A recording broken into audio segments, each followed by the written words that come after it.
How we doing, guys? Myself, Chrispreddie OBE, hitting you with a quick one. Real talk, true season now. Fight kicks out on the train. It looks like the driver instructor probably told them to get off, or they didn't have their ticket, and now fight breaks out. But I told you guys already, people are going to start putting hands on your children. Now, I know a lot of people can be like, "Raw, that guy was going too far above. Even the other guy was telling him, allow it. But why didn't you get off the train then? What was the situation there?" Do you understand what I'm trying to say? Now, I'm not condoning adults putting their hand on children, because we shouldn't be putting our hand on any child. But if our children are running around, stabbing each other, holding knives, gang, trap, what are we meant to do? What are you going to do in a certain situation? Like I keep saying, if that person was stabbed, what we would have said then, would that person be looking at it like, "Rah, that young person's crazy"? Or now, do we see an older guy beating up a young person and feel like it's young person getting brutalized by an adult? But take a look at this. What do you think?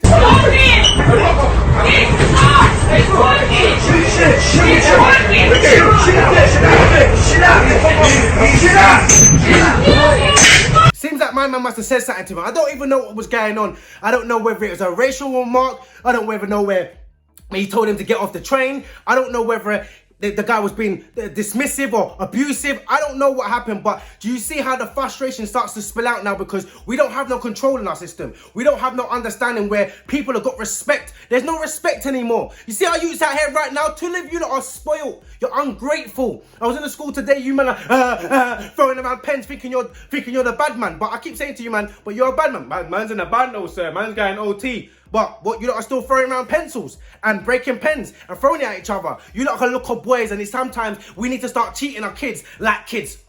If you can't, my mum used to always say to me, if you can't act your age, Kristen, I'm going to tell you that you're a child. If you cannot walk to school properly, then I'm going to walk to school with you. If you can't go to school and learn and do the things that you're meant to be doing, then what's the point? How do you get your mum? "Oh, mum, please, I want to walk to school by myself. Mum, I want to be a big man. I'm a big boy, mum." But then at the same time, you're throwing pens, giggling, laughing. "Shut up, you're an idiot. You're an idiot. Shut up, fam." And then you're telling teachers, "Bruv." One of the students today, "Oh, but bruv. Who are you talking to? Who are you talking to?" And then he's looking at me like, "Oh, but fam, who?" Once again, who are you talking to? I'm not your fam. I'm not your brethren. I'm a teacher. And this is what I'm trying to say. There's no respect, but it just goes to show that it's happening everywhere. So we can't blame certain things that's going on, like Blue Stories and certain films and certain movies. Yes, it's a glorification, but at the same time, what are we doing about it? Is the news doing enough? Are we promoting enough? So we're all talking about Blue Stories right now, but we're only talking about the negativities. What about the positivity? How much does the news promote positivity? Let's talk about it. When was the last time you went on BBC News and they was promoting something positive for the young people? But everybody wants the young people to vote. Young people, we need you to vote. We need you to vote. Go sit down. This is the reasons why I keep saying to people, if we can't even understand each other, how is the young people meant to understand themselves? When they look at the media, they look at the news, they look at movies, and the same thing is doing the same thing, glorifying. And then when they do it, we're like, "Rah, you can't do that. You can't wear masks." But hold on a minute, they're allowing it in churches.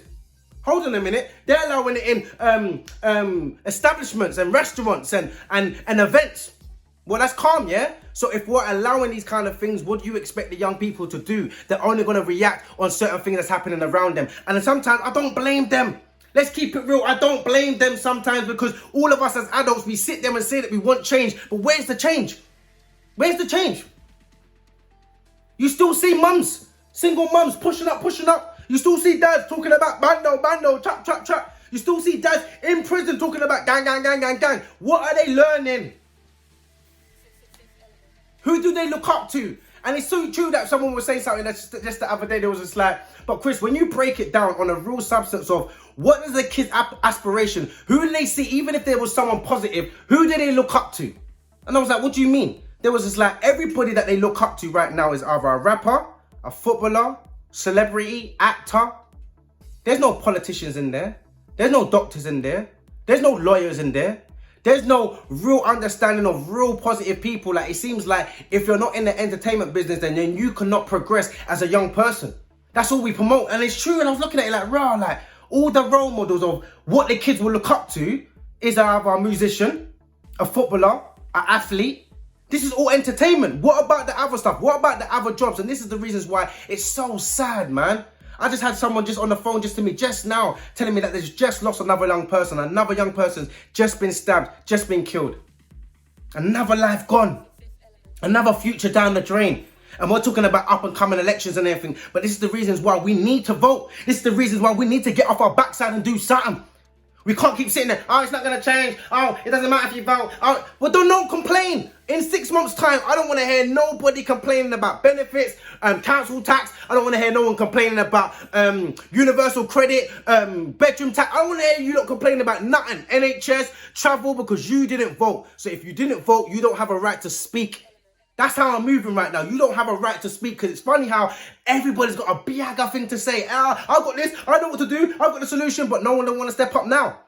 It's time for us to step up. It's time for us to unify and say that we want change. We need change right now, guys. We're going to keep seeing violence. We're going to keep seeing death. We're going to keep seeing murder on our streets unless we say to ourselves, you know what? I'm going to be a part of that change. And all it takes is for us to take the time out in the evening to read the manifestos, go over the candidates, go over your understanding. What do you need in your life? What do you see in your future? Are you trying to get to places? Are you trying to buy your house?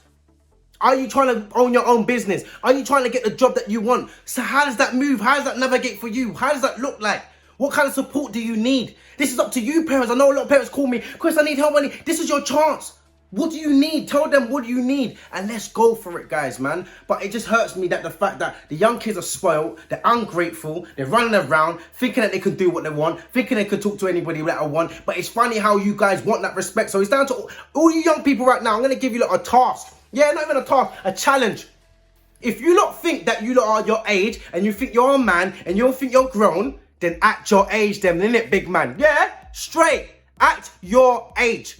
If you're in year 9, year 10, year 11, sixth form, college, and you're acting up, still acting dumb, getting kicked out of classes, throwing pencils, sweeping, man, you're not a big man then, innit? I'm going to talk to you like a little child. I said to the kids today, I will talk to you like the way I talk to my 5-year-old daughter. My 5-year-old daughter wouldn't even throw a pen. That's how mad it is.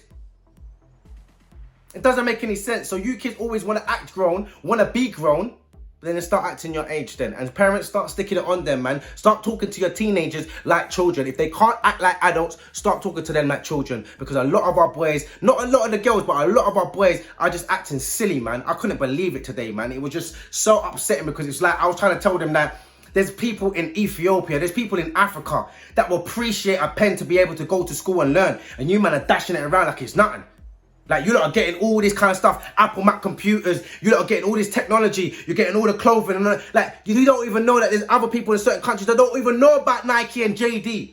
Stone Island rude boy. But you want to, man got Stone Island, shut up. Go and sit down, because there's people that will take your position real quick, and then we wonder why Brexit happens. Because people are coming over to have a better life, and then we're here taking liberties. We're one of the best countries in the sense of you get free healthcare, free education. Try and tell me anywhere else that you're going to get free education and free healthcare. You're not getting it. But our children don't care. Our children sit down and like, it's calm, innit? Come on, guys, shut up. Yeah, I'm meant to be wearing Nike. I'm meant to be wearing Adidas. My mum better work and do that. You need to start teaching them some morals, values, and respect. But most and foremost, stop spoiling them.